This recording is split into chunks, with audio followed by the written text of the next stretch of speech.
Welcome to Conversations with Aunt Elizabeth, the podcast inspired by my book, I'm a Registered Dietitian, Now What?, where I have the absolute joy to sit back, relax, and have a conversation about nutrition with a variety of people who share their personal story of passion and purpose, especially registered dietitians.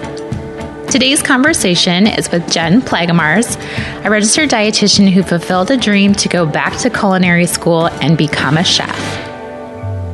Do you ever scroll through social media to find a recipe or something that you're hungry for, but you're not quite sure what that is? And then you come across photos that start to make you extremely hungry, and you must know what the recipe is. Insert Chef Jen. Jen and I worked for the same company for a few years, but we really didn't know each other until I saw a photo of these gorgeous fried plantain chips with a chipotle pineapple guacamole dip. And I needed to be her friend. She is a dietitian and is now following a dream of being a chef and has created a pretty delicious life that I'm excited to share with you. Please enjoy my conversation with Jen. The photos that you put on Instagram, it makes me hungry so much all the time. And I want to be at every party that you're catering because... I'm so happy you get to follow it now because I was just like, I know she's going to love all this vegetable and fruit pictures. Oh my gosh. So much. You take beautiful photos. Do you just use your iPhone for your photos or do you? So sometimes, but a couple of years ago, I bought a camera, and I think that does make a big difference. I still have a lot to learn. Right now, people say that all the time. They're just like, Jen, what do you do?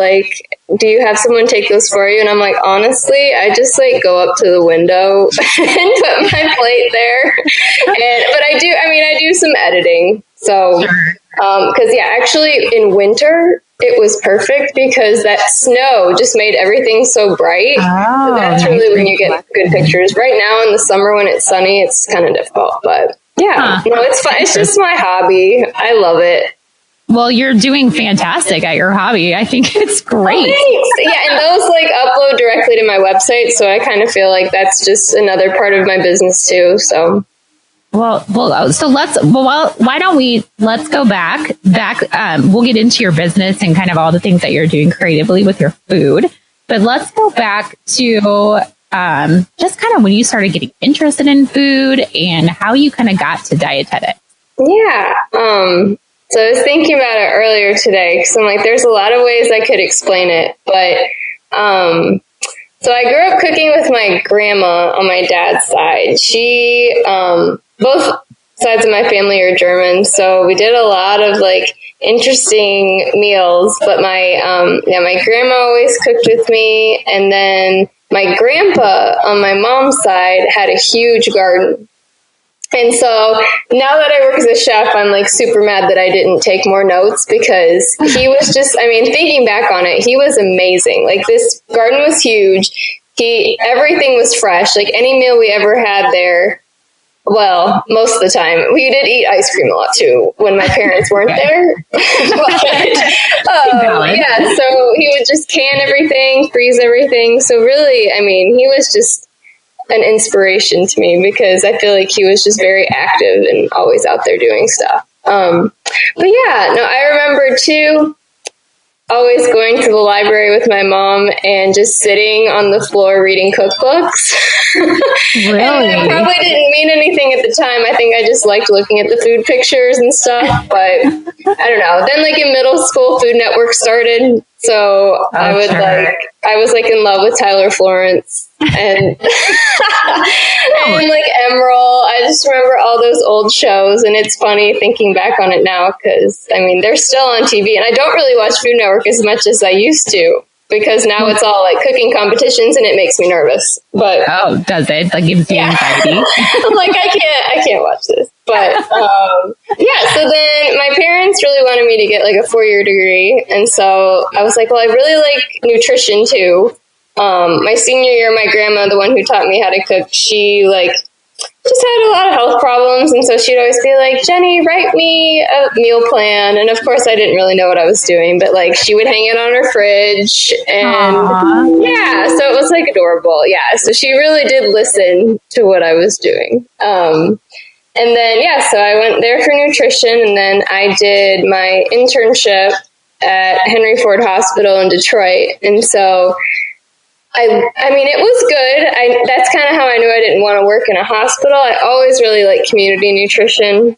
And so some of that stuff I had to do was really hard. But I love the food portion, which a lot of dietitians don't. I'm like, I'm like, this is fun. Like, I love coming up with menus. And so, yeah, after that, I moved to Chicago and worked for WIC, which is what a lot of people do right out of school. But I mean, I did enjoy it just because it was a different group of people. I worked in like a Polish community, so a lot of different diets. What was like a different diet in a Polish community that you kind of had to deal with? Well, I mean, it wasn't necessarily too different, but like just that area of Chicago was really cool because one of my coworkers, Monica, she was Polish, and so she would show me like there was like a pierogi store that you could go to. And so she would always make those for us. And I was like, these are the most delicious thing ever. Like, yeah. And so, just a lot of language barriers too. So that was, it was probably good practice. I mean, I don't really have to deal with that as much now, but, so then after that, I took 2 years off. I like to tell people it was kind of like my quarter life crisis when I turned 25, which is so stupid, but it's true because I was like, I don't know what to do with my life. Yeah. And so I went to culinary school for 2 years, just full time. So you kind of had that moment where you're like, I don't know if this dietitian gig thing is really what I love. Yeah, well, and I don't know. I think I knew I liked it, but I was just like, I don't know if I'm doing what I'm supposed to be doing. So I was like, I'm always going to keep my RD because I worked so hard to get that. So I like being a part of that community still. But yeah, so then after school, I got an email saying that they were looking for a head chef of this place called Me's Meals, which still exists. I'm actually kind of surprised because it was similar to like a Blue Apron or one of those meal prep things, which are huge now. And so this was kind of at the beginning of when that was just starting to happen. And so it was all vegetarian and vegan. So I did all of the recipe development. So that in itself was like a huge task for one person. Oh my God. But then I was like, like every recipe, you created every recipe at that point. I created every recipe. And then on weekends, it was like every weekend was like when we were busiest. So I was just like, Jen, why did you take this job in the beginning? Because I like literally saw no one. But it was a really good experience because I mean, that kind of got me going on the whole recipe development thing. And so, on top of that, I was also the operations person. So like I was in charge of making sure like these high school students were my staff would get like all of these things prepped. So yeah, it was just a lot. So how many hours were you working a week? It was crazy. Sometimes I would be there from like 7 a.m. until like midnight. And like, I wasn't married yet. Josh and I were just dating, but I remember he would come help me sometimes and he's just like, Jen, you can't do this anymore. I'm like, I know. So I'm guessing they figured it out. I still talk to one of the people who owns it. And so she's just like, Jen, I love what you're doing, blah, blah, blah. So yeah, I mean, it was just, I'm glad I stopped that when I did. Cause yeah, after that, I moved to work at Hy-Vee. That's been you. Yeah. So did you go to culinary school in Chicago? Yes. Yep. Yeah. So I went to Kendall, which is it's kind of smaller. I think there were only probably 1,200 students total. So they do like culinary and they also do hospitality. And so, it was just a really good school. Like my culinary instructor, my first year was just like this really cute, like 80-year-old chef who got mad at everyone all the time. And I was like, I totally get that now, because I would just get so frustrated if I knew exactly what I was doing and like the kids didn't understand it or listen. Sure. But yeah, he made me cry a few times. And well, then, you see that. Like, I've seen that people go into culinary school. I don't know if it's in movies or what it is, but yeah, like the chef that's teaching you is, what are you doing? Right. They just have no patience, which I totally get now. But yeah, but then like my second year, once I was almost done, then I got the opportunity to do some really cool stuff. Like I got to cook for Martha Stewart. Oh my God. They just randomly one day I was in class and they're like, Jen, do you want to do this? Because I did a lot of stuff on the side too. Like one of the head instructors had a cooking show. And so I was like, yeah, this is so cool. Like, so I would volunteer to help him prep that TV show like once a month. And so that's kind of how I found out about it. So she was coming on to one of like the Chicago morning shows and they're like, Jen, do you want to prep this for her?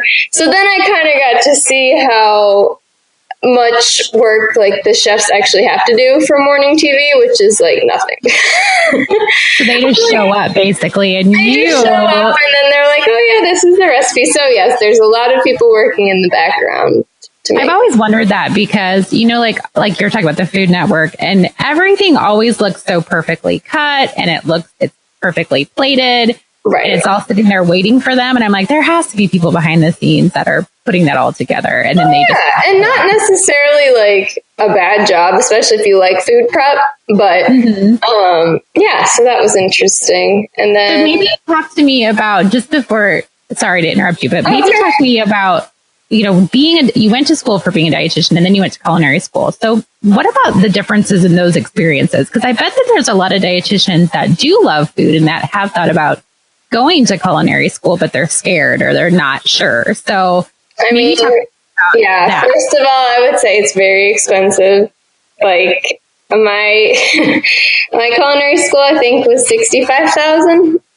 Okay. Yeah, but I mean, that makes sense because, I mean, they're paying for all the ingredients. Like, it is a very costly thing. But yeah, like, dietetics, I think, looking back on it, it was a lot of chemistry and a lot of, like, classes that probably didn't really interest me that much. But yeah, I would say if you're interested in food and you have the willingness to put the time in, I think that's the really big thing, is that taking 2 years off and living in Chicago and not having a paycheck took a while to pay back. But yeah, but you don't have any regrets for doing it. You're absolutely, so happy. You know, like as long as you do something with it. Because there were a lot of people in my class when I went to culinary school that like now I see aren't doing anything with it, and I'm just like, that was just so much time and money and sacrifice, like, and if that's your passion, like, you should definitely do something with it. Absolutely. Yeah. So so it sounds like so what other experiences you were kind of leading into that after you cooked for Martha? Did you get to meet Martha? Did you actually get to talk to her? And that's awesome. Yeah. Yep. So that was super fun. There's still people that, you know, I would like to meet, but I'm scared to because I feel like maybe they wouldn't be nice and then that would ruin it. Who would you like to meet? Like I really like, well, actually, so I don't know. People have so many mixed feelings about Rachel Ray. Like, I know she's not a chef, but I'm like, I really like her recipes. And I think like, I just grew up loving like watching 30-minute meals. I always thought that was so good. And then, Ina Garten, love her too. Yeah. I just feel like both of their recipes really relate to like my style of cooking. So, okay. And I did meet Jada when I lived in Iowa randomly. Like, you did. Yeah, like it was super random. I got this email being like, there's going to be a women's luncheon at Kirkwood Community College, and Jada Del Rentis is going to be there, like, taking questions. I was like, yes. sign me up. Going. Yeah, so did get to meet her and take pictures and ask questions. So that was amazing. Just super random. I did it on my lunch break, I think, on like a Wednesday. Did you really? Yeah, definitely worth it. That sounds amazing. I'm like, yep, nothing like that has happened to me living in Holland. But so when you transition from Chicago and from your insanely overworked job to retail, how was that transition? Because did you kind of go back to the dietitian more aspect, or were you more of the chef? I feel like I was definitely more chef, so I'm glad I had that background. Like, I immediately was super happy that I was in Marion, just because that too was such a close-knit community. Like, immediately the guy from Marion Times, who was just like this cute little grandpa, was like, we're going to interview you and put you in the paper. And I'm like, okay. So of course my mom has that article still somewhere. But yeah, like it was definitely a transition, like seeing my face everywhere. Cause I know like at Hy-Vee, that's just something. Do you guys still do that? Yeah, so they really want to know, they want to put you out as the person, as their dietitian in their community. So they take lots of photos of you and they put it everywhere. And yeah, it's very different. Yeah, I just remember like probably my second week, they had that poster size thing of my face in the front entrance. And I was just like, oh my gosh, where am I? I don't And it says, meet your dietitian on it. It's the dietitian. Yeah. So then they did end up making like a chef one too. So then there was like two of me. And so my friends would make fun of me so bad. They're just like, Jen, you're just so full of yourself. I'm like, no. You're a celebrity. You were a celebrity in Marion. Yeah. So no, it was fun. I mean, Marion was becoming a blue zone, so that became a big part of my job too. Was just going to all the local restaurants and all that, and so that was a big chunk of time. But that was kind of cool meeting Dan Buettner too, because he came to Marion. Oh, that's awesome! So you got to meet. So what did you do for the restaurants? Did you help them like make their menus healthier to meet the blue zone? I was going to say that was like more their task than mine, but mine was really working with our store, and just like going through the restaurant portion of it, going through the aisles and like marking things as Blue Zone foods. And we had Blue Zone cooking classes. So those were actually super fun because I think they were free. And so we always had like 25 people up there cooking fresh stuff in our break room. Yeah, it was kind of a mess. But I mean, we got so many people to come still. And so I think that was one thing when I left that people were kind of upset about, because they're just like, we had so much fun doing that. And you conducted those classes, correct? Yeah, so I conducted those. And then we also did kids classes up there, like summer kids classes. So those kind of got crazy. But did you do any gardening as part of We didn't, just because, first of all, I'm not really like a huge gardener, which probably shocks a lot of people, but we have a really good farmer's market here, so. You don't need to. You have those farmers to do it. Yeah, I'm like, I can grow basil and peppers and tomatoes. That's about it. Hey, that's all you need. But, I mean, it's perfect for summer for me, so. Yes, but I know like a lot of the other dietitians in my area were super good at it. And so like I would just always direct people there because they had like huge gardens across the street from the store and stuff. So I kind of wondered if because that's when that was all kind of community gardens were taking off, and a lot of. Do you guys still do that? We never did it because we were always in a more metro area. We just didn't have this. I know. I just felt like there was no good place around our store to do it. I'm pretty sure like the dietitian before me did. So people were probably thrown off by that a little bit. But I mean, it still was fine. We found other ways to promote healthy stuff in the summer. Well, sure. And if you're doing your classes and doing some more cooking things, which you probably enjoyed more just, using your skills. I did. Yeah, it was probably weird sometimes because with the chef background too, they sometimes would have me do random stuff like beer dinners. And I was just like, oh, sure. All right, we can't like tag me as a dietitian for this because, it just won't work. But I mean, it obviously was super fun for me. that was another fun thing about Iowa is you guys had some really cool like breweries and wineries. So yeah, we would tag team with them. And, yeah, just random stuff. Like I love that it was different all the time. Well, not saying that you didn't like the dietitian aspect, but it kind of sounds like you really liked the variety of the chef aspect. I did. I know. Yeah. I mean, so with the dietitian portion, I did really enjoy the grocery store tours because I think that's something that is missing around this area is that, if someone has a certain food allergy or anything like that, you can take them right to the label. And yeah, we might have a couple dietitians around here that do that, but I felt like that was really nice because I know they were always about like, oh, make sure they buy some groceries too. And I mean, normally they did because they were like, okay, I'll try that. But yeah, I didn't do that much nutrition counseling per se. I think a lot of people just wanted to come in and, I would make a grocery list for them and then we would go shopping.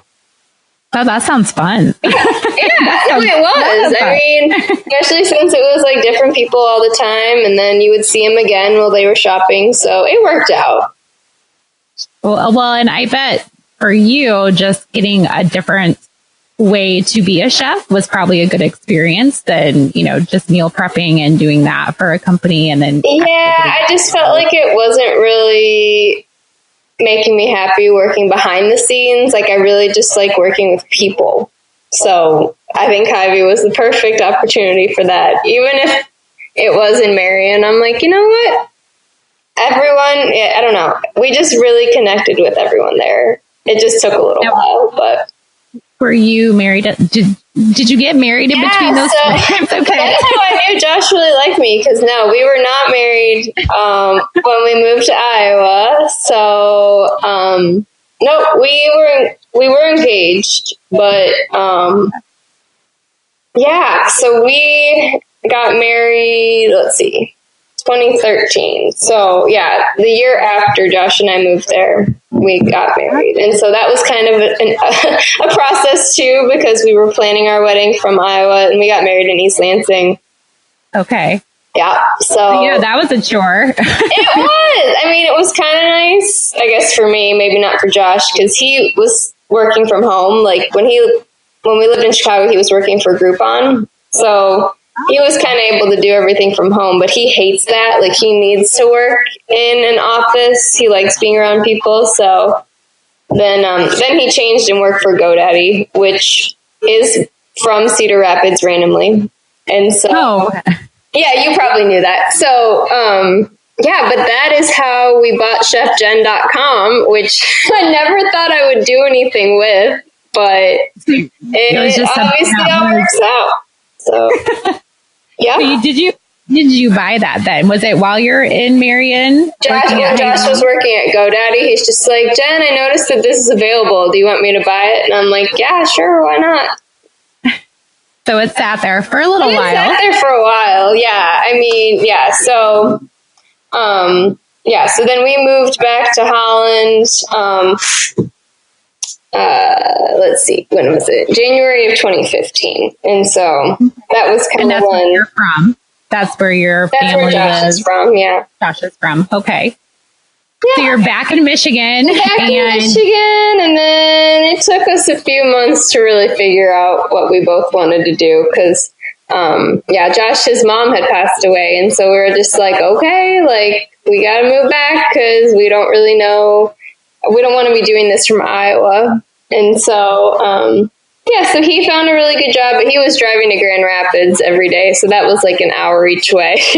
So now he works in Holland. So, which is really nice too, in case I have really long days. Sure. Yeah. Because you know about our coaches, so they need to be let out at some point. You do. But yeah. So we got Colby when we were in Iowa still. So we had a puppy before we got married too.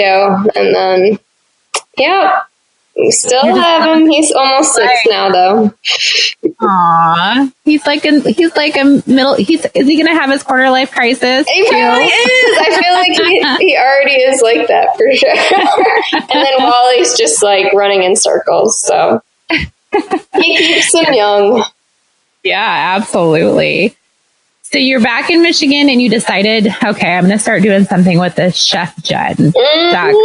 What am I going to do? So how did that all start for you? And tell me how it's going now. And what do you see? Yeah, I mean, it started really slow. I actually worked as a dietitian too for a little bit, for another like community nutrition thing here in Holland. But I started with like one client and then just kind of built it from there. So it did take about a year just to like get a clientele, because a lot of the people that I cook for now are repeat customers, which is totally fine because I know their kitchens and I know that I can count on them for stuff. But yeah, so you typically go into people's homes and do like their meal prep for them for the week? Yeah, so I only do meal prep for like one person now. I used to do that for 5 different families, but it was just too much because everyone has different tastes and different preferences. And so my one now, she's great. And like, she just like sends me what she wants, which is super helpful because normally what I would do is just send people their menu for the week. But then like, if they didn't want that, then I'd have to change it. And so it was just, I didn't have time for anything else. So now I do that, but I also do, I pretty much focus more of my efforts on the cooking classes and dinner parties and, just like special events and vacation dinners. And in West Michigan, we have a lot of vacation rentals. And so that's kind of nice just to go in there and cook for a family. If they're on vacation, then they don't have to go out to eat because that can be really hard with kids. So. Oh my gosh, I never would have thought of that as like an option. Yeah, I know. I mean, you don't really think about that when you don't live in like a vacation town. But no, I mean, it is fun just because everyone's normally in a good mood. Sure, they're on vacation. They're relaxed, and they're just like, this is the best thing ever because I don't have to change. I can just like open a bottle of wine and wait for Jen to serve me. So, I wish I had that more often, but I think just a lot of people still don't think of that as an option, you know? So. You need to put little door tags on all the homes. I know. Something. It's just for all those people. I know. Yeah. So, I mean, it's super fun. It is a lot of weekends, a ton of weekends. So this year I've tried to be better about making sure I have at least 3 weekends in the summer where I'm doing stuff with Josh. With your husband. Like 4th of July, we're going up north. So like we're going to Frankfurt. If you ever have time to go up there by Traverse City. I mean, you said you went to Mackinac, right? So yeah, and we did go to Traverse City and stayed there for a couple days. So we probably were in the vicinity of it. We just didn't stop. So it's super nice. It's just that's so cold there all the time. So really, it's the only time of year you want to be up there. That's true. Mm-hmm. So basically when you kind of started your business, you were like, I'm going to have this chef business, and you kind of started off doing more of so do you do some meal planning? You just kind of send off meal plans to people and then you focus more on. I used to. So I mean, if anyone was interested in that, normally, like I said, I don't really do that as much anymore just because it really is much simpler to do that for only 1 or 2 people, especially if it's weekly. Then, like, if you do it for more than that, then you kind of lose touch with your own meal prepping. And that's what I kind of made that a priority now, is just like, okay, I need to make sure that I'm also eating as healthy as the people I cook for. I bet you that affect your life though when you started doing it for so many other people. Right, it did, because then I was just like, okay, now I have to go to the grocery store when I get home and I don't have time to actually cook for myself. So that's kind of why I slowed that down a little bit, because I was just like, I would rather focus on the bigger events and also stuff in the community, like the thing I did this morning, the farmers market tour. Like I love doing talk to me about multiple, and I'm also teaching cooking classes with the health department at one of our big local businesses. They have a CSA share that comes to their business. So I'm just teaching cooking classes there once a month, using whatever's in season.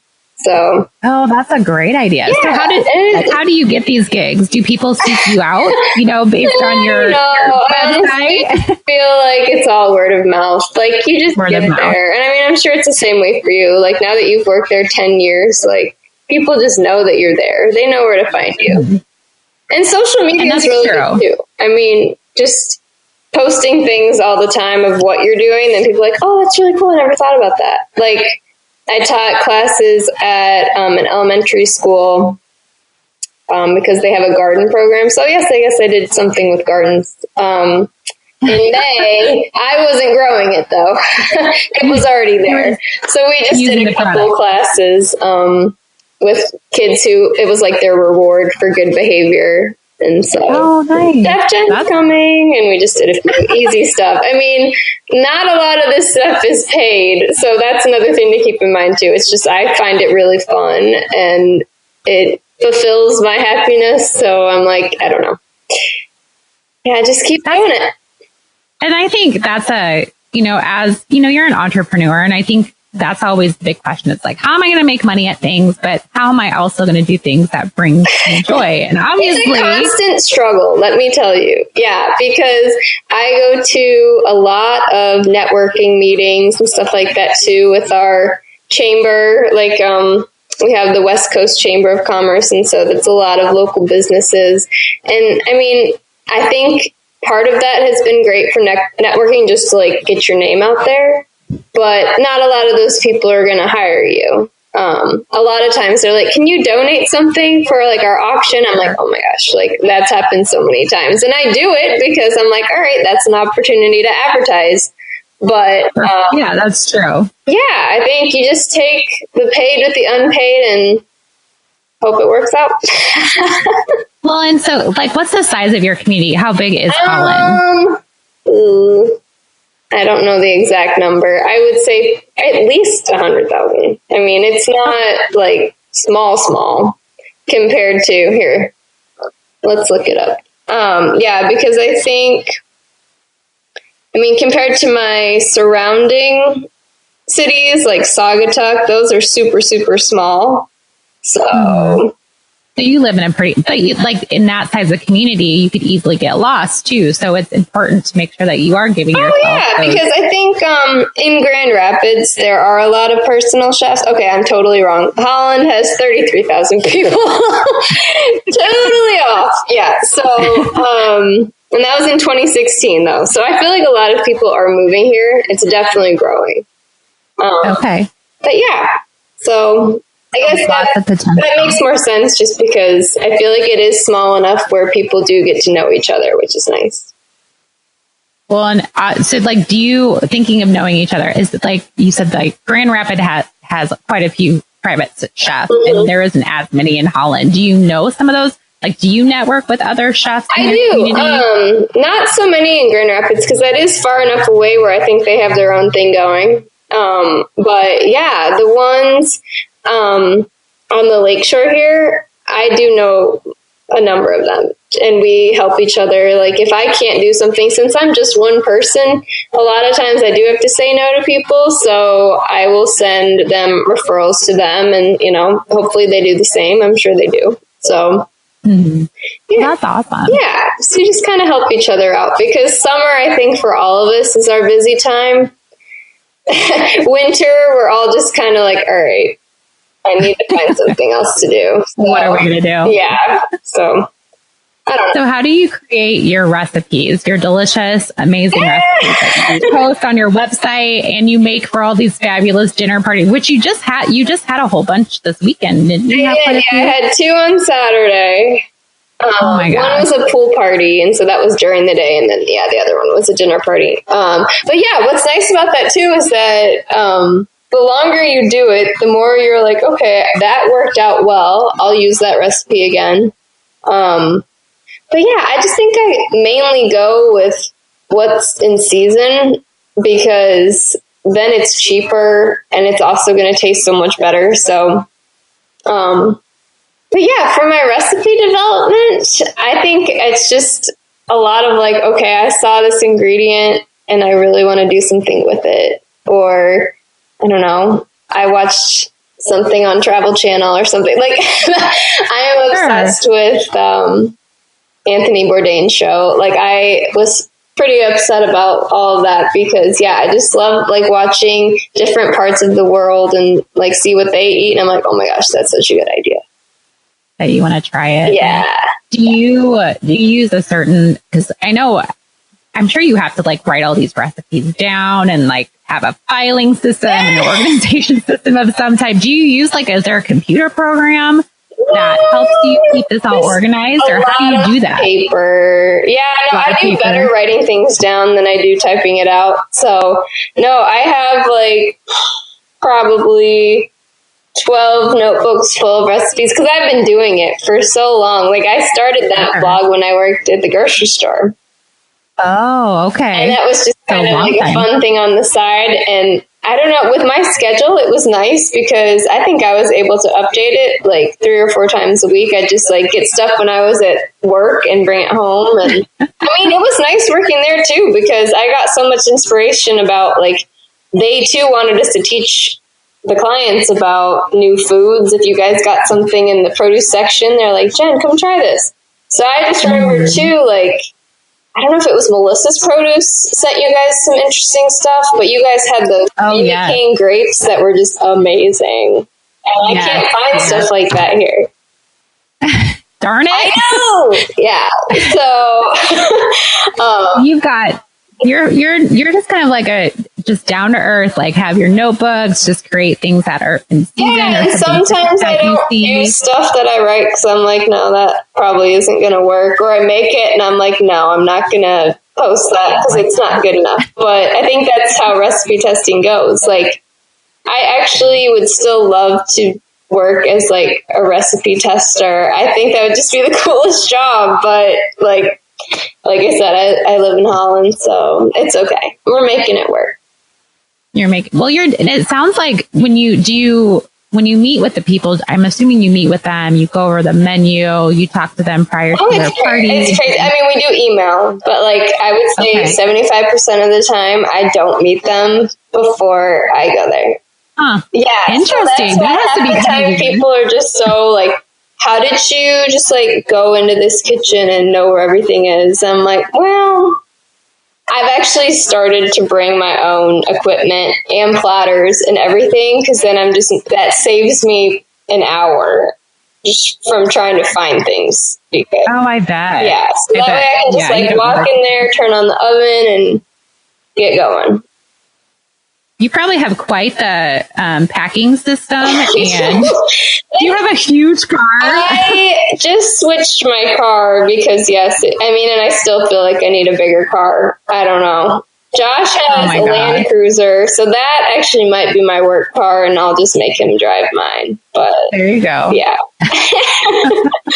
Because, if you're bringing all the food and all the utensils and platters. I was going to say, it depends on the party. Like, if it's like 5 to 10 people, or like even 15, like I can fit it in my car, but I actually just bought chafing dishes this year because I just personally was just like, I can't serve a party of 20 or 30 and not put it in a chafing dish, because people, they take their time and then things are sitting out and I'm just sweating because I'm just like, okay, this is getting cold. Come on. Food safety, all that stuff. That kind of helps a little bit.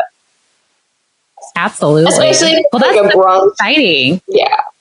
Then you want like a brunch. Yeah. Wow. Well, I just can't imagine the time, like how time consuming just from start to finish a party is and clean up. So that goes back to the service fee. Like people, most of the time they get it and it's not a big deal, but sometimes you have to explain to people, like, there is so much work that goes into it before it's actually all laid out. But that is my favorite part of my job, is when I see everything laid out and I'm just like, all right, we did it. This is good. This happened. Yes, it looks good. So, That's amazing. So if there was a dietitian or if there was a chef that came to you and was like, Chef Jen, I think I want to start my own business, what would be some of your first kind of simple advices to get them started? Yeah. No, it was definitely a process for sure. More than I even imagined it would be. Now it's good because everything's set. But yeah, I, again, just wrote everything down that I could possibly think of that I would need to do. So, like you have to do like a legal Zoom, create your LLC if you want it to, you have to have a way to have your accounting and write your checks and all that. That's probably the first thing I would do. And the website. I'd say I probably put $6,000 or $7,000 into the website because you have to have someone design it. I mean, unless you're really good at that stuff, but I was just like, there was someone that Josh worked with that his girlfriend was a graphic designer or website person, and so she did such a good job, and I'm like, that's worth every penny because that's your storefront, like that's your business. So that's true. Yeah. And I think that's a good thing to mention that, I've talked with other people too. It's like, there's just some things we're not good at as dietitians and chefs. I mean, we like to think that we are, but we're not. Yeah. So let the pros do it. Oh my gosh. And then once you have that, it's not just the website. Like you have to have a search engine optimization. Again, something you probably have to pay someone for because I didn't know what I was doing. So hopefully they're married to like an IT person. Yeah. Josh was just like, I don't know how to do this either. So let's make sure we call in the professionals. Yeah. But yeah, I mean, that's the biggest thing is you want to make sure that people can find you. And a lot of that, like I said, means going to these events where you're handing out your cards constantly, just be like, oh, I never knew that was a thing. Or, people are always surprised to hear that. But yeah. And then I liked how you said that like your website is your storefront because it really is because you don't have your kitchen at your home is your place where you work. So you don't really have a storefront. So that your website has to be able to get people in the door. Yeah, I have to be able, and they have to like know about your background. They're like, oh, this person's going to be coming to my house to cook. So I want to make sure like, they know a little bit about me. And so a lot of times, I guess I do talk to people over the phone too if I need to, but yeah, and then let's see if there's anything else. Yeah, I would say once your business gets going, another good thing to think about is like reviews. Like if people can either do them on Facebook or Google, but that really helps people find you too. Oh, I didn't know that. Just because is it just like that more optimization of all things I had no clue about, but then I was just like, okay, yep, that makes sense. Yep. I mean, if people see that you're highly rated, then they're going to be like, okay, that works. Did you ever get a bad review? No, but I mean, normally if I don't know, I haven't really had an experience where I could be like, oh, that was just awful. There have been ones where I was there like entirely too long where I didn't want to be there, but I don't think there's been one where I'm like, oh, this was ruined, which is good. Oh, that's good. Yeah, that's good. Yeah. So knock on wood, right? Like, good. Yeah, that's good. Yeah. I think now I kind of have a good routine down where it should be okay. Well, that's good. That's good. And that's good that you've kind of found your flow. Like you've got your rhythm down and things are going pretty smoothly. Yeah. I mean, a lot of people, the longer you live and work in a community too, like you just get to know people who have done it now. Like if they've tried it, then they'll tell their friends. And yeah, it's still, I mean, there still are ebbs and flows. Like I definitely, like I said, not in the summer so much, but in the winter it does slow down a bit. So just having other things that you can do, which I need to be better about too. Like ideally I would probably like to work as like a food prep person in the winter, but like a lot of times you can't just do that for a month and be like, oh, I gotta go. So you're like, I gotta go back to my business. I told Josh, I'm like, we should just move to Florida in January.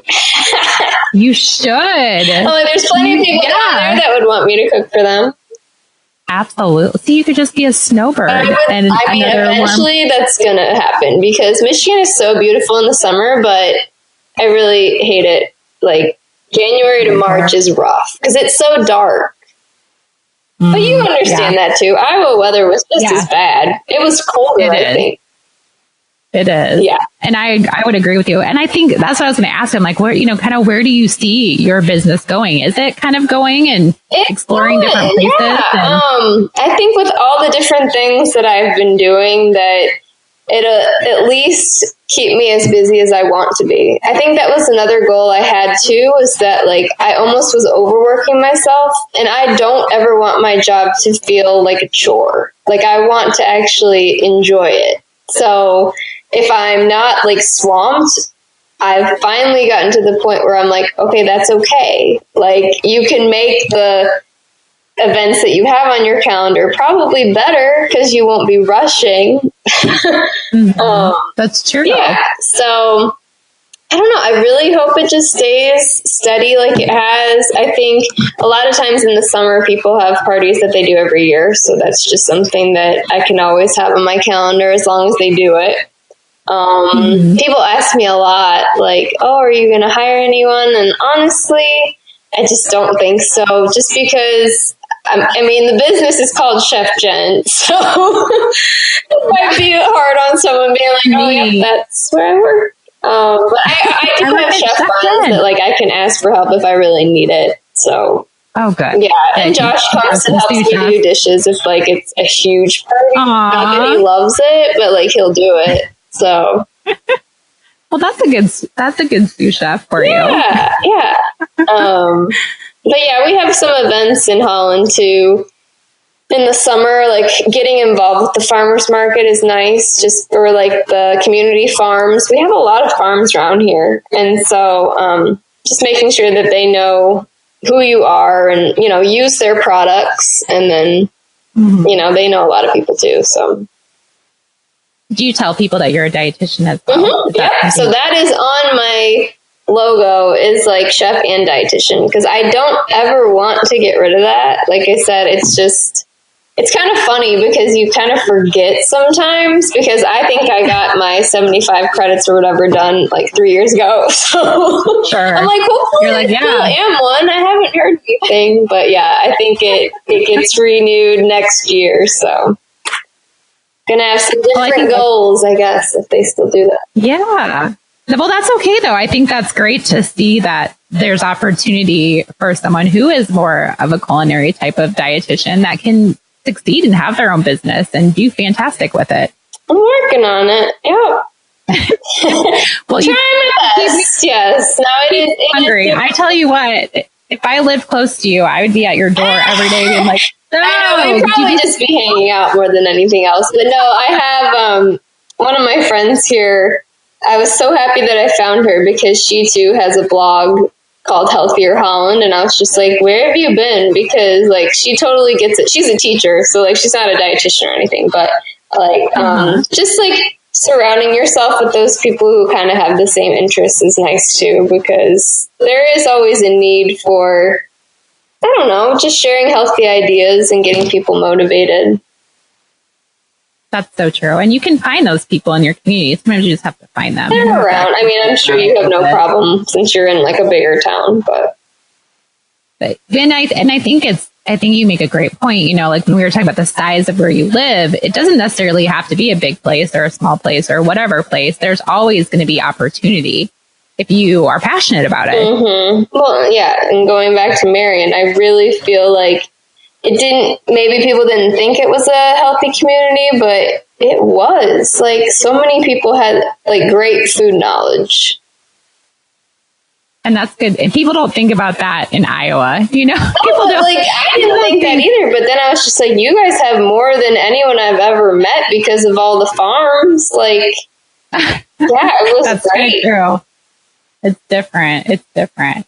Well, that's so neat. I'm so excited to know that your business is doing so well, and hopefully some people listening today too will get some confidence, and maybe they'll contact you and chat you up about your experiences. And yeah, no, I would love that. I mean, like I said, it's constantly changing. It's not the same thing all the time, which can be very rewarding, just because, I mean, even the thing I did this morning at the farmer's market, I was just like, I have so much fun meeting new people all the time and just hearing their story and getting them excited to plant some tomatoes. Yeah. So they were like already garden people, so I was just like, you guys do your thing. But yeah, I mean, our plants at the farmer's market were $1 today. So that's exciting. Yeah. Yeah. Like, all right, I'll buy some more herbs because that I can handle. But oh yeah, you can put herbs in everything. So you can never have too many herbs, I feel like. Do you guys have a good farmer's market? We do. Des Moines has an amazing farmer's market. Yes, it really does. Nice. It's huge, and it just keeps getting bigger and bigger. So yeah, kind of exciting. Is it once a week?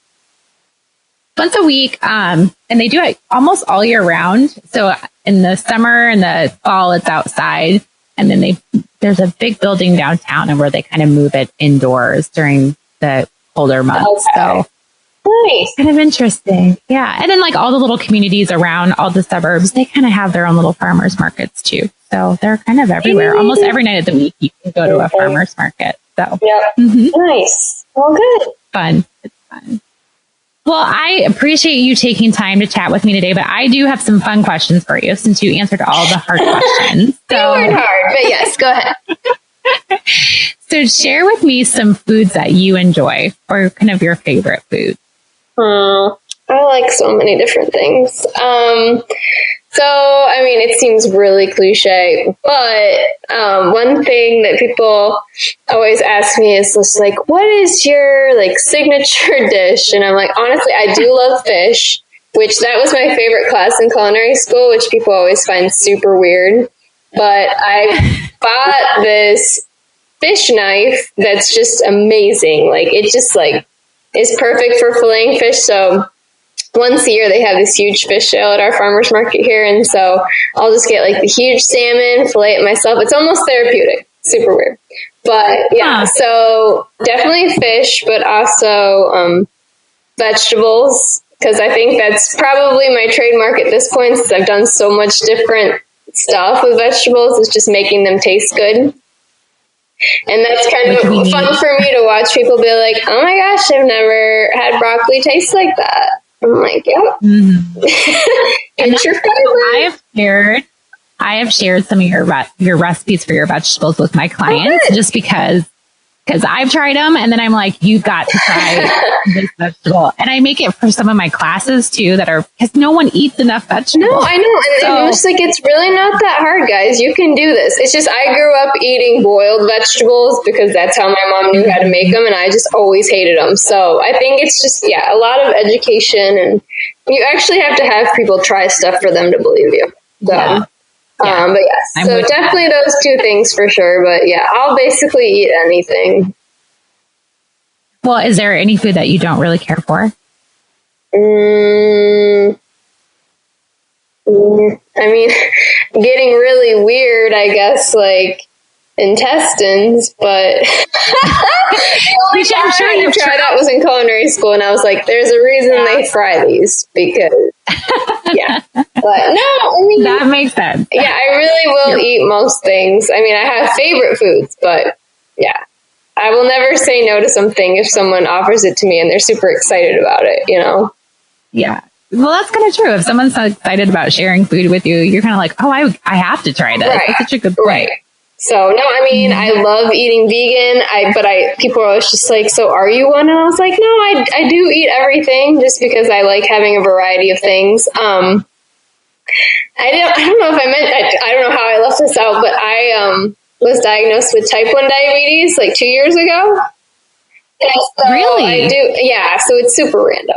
I don't like I read about it in People magazine last week because I was like, yes, someone's finally shedding light on this like late onset diabetes thing because no one knows what it is. And so that's what I have. So I just take one shot a day. So it's not too bad at the moment, but that too is a reason why I'm like, well, I kind of have to eat meat and veggies. You know, I have to have some sort of protein to keep things steady. So.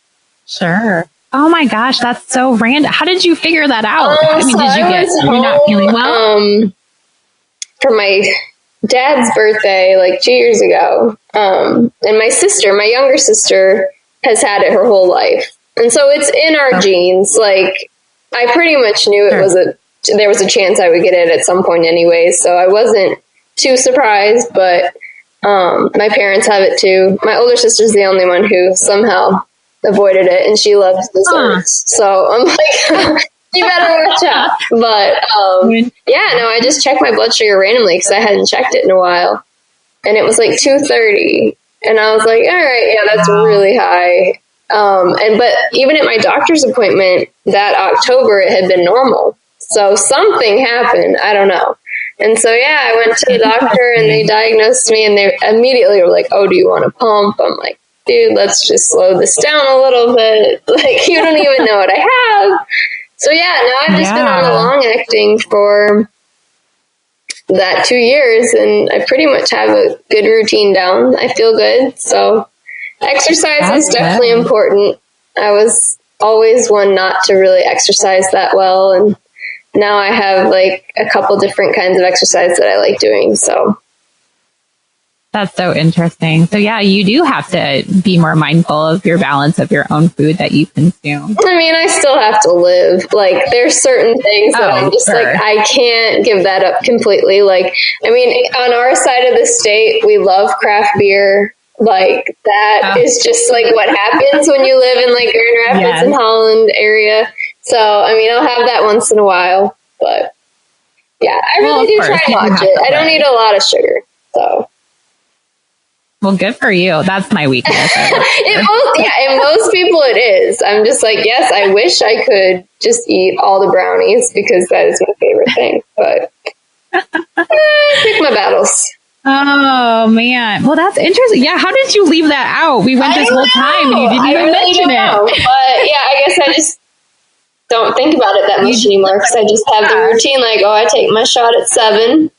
Continue on with my day, and I do check my blood sugar in the morning, but I mean, I only really check it if I feel off, and I feel like since I do make sure I drink more water too, because I'm really bad about that as well. I used to be really good at it when I had a desk job, but now I'm just like all over the place.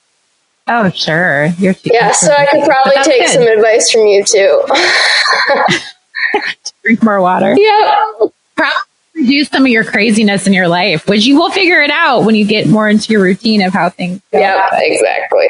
Yeah. Well, and you can't be like prepping a meal and have to run to the bathroom. I know. And I think that used to be my excuse when I worked at a desk. I was like, I'm just going to like chug this so I can go take a break and so I can go walk.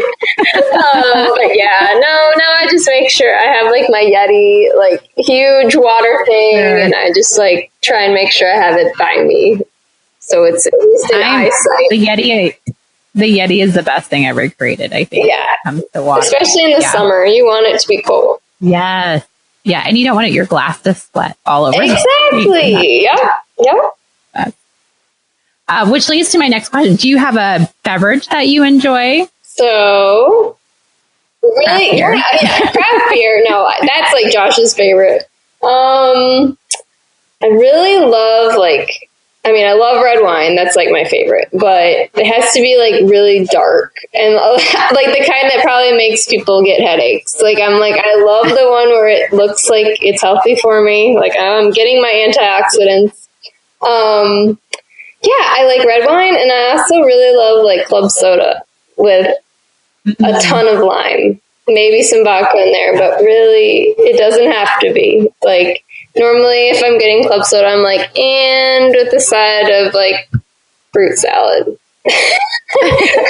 All the limes, all the limes. I am totally with you on that. We could definitely summer cocktail stuff. So that's just always really refreshing. Yeah, I would say that pretty much sums it up. I don't drink milk anymore because that just hurt my stomach. I do eat yogurt and stuff, but so just water and wine. That's boring, perfect. But yeah. Do you have a favorite color? I think green. Mm-hmm. You probably are surrounded by it, by all the farmers markets. Greenery around here, yes. Being in Michigan, yeah, I bet. Yeah. Do you have a favorite scent or a smell? So I just bought this scent that my friend showed me, and it's like the best thing ever. It's like, I bought it on Amazon, and Josh was like, Jen, did you buy cologne? I was like, maybe it's for women or men, but it is like, it's like a wood pine and sea salt, and it just smells so good. So I like that. And I also, I guess it's pine, which sounds really bad because like not pine salt, but like the Mrs. Meyer's brand of soap that they have at Christmas time is like Iowa pine, and that is just my favorite scent. It smells so good. And so it's a cologne. It's like a perfume. I'm talking about two different things. One that I bought, it's just like it has like it's called sea salt, and I think it's pine. But it doesn't smell like a guy's cologne. Like it just smells really good. But yeah, the second one was a soap. Soap. Okay, I was like, is this all the same thing? No, two separate things, but they're both pine, so I guess that would be my answer, even though, or Nutella brownies. You like a little, I'm sure you saw that on Instagram too. That's pretty much the best smell ever. Yeah, I did see those, and I was like, I need to go eat. I know, your sugar craving just went off the charts. Yeah. The frosting, oh my gosh, that's a pretty recipe much the best. Too. And then what brings you joy in life? I would say Josh and the Doodles. Just time with them, because I do cherish that, since I don't get like a huge amount of family time. So like whenever we can either like go to the beach or go for a walk.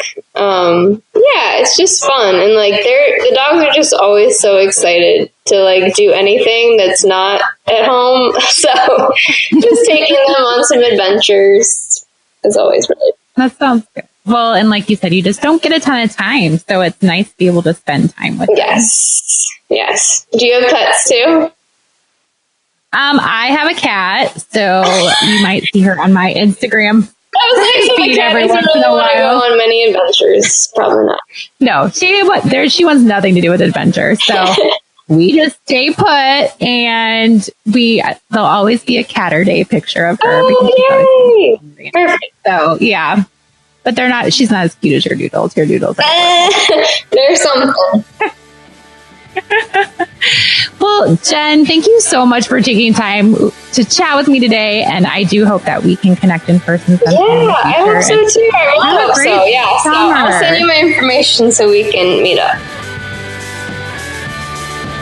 I am still in complete amazement at this hardworking person who made it through the trials and triumphs of dietetic school and then went back to culinary school. I think it's pretty badass. And right now, you must take 2 minutes and head over to her Instagram and follow her feed. Her handle is @CookingIsCaring.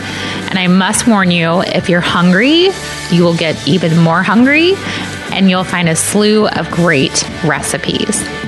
My website, AnnElizabethRD.com, is where you can read the latest post in my Nutrition Noshes blog that houses all the stories of my current adventures, food I am noshing on, the jams making up my music playlist, and maybe a really delicious real deal recipe that I'm probably screwing up in my kitchen. And as always, sharing with you what I'm loving right now, whether it's a personal product or a certain food that I love. You will find all my previous podcasts, show notes, and links to things we talked about during all my conversations with these inspiring people. If you are into reading, you can also purchase my book from the website.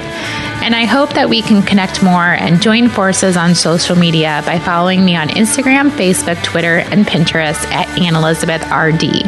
Remember to be great always, find the joy in each day, and to start a conversation that truly matters.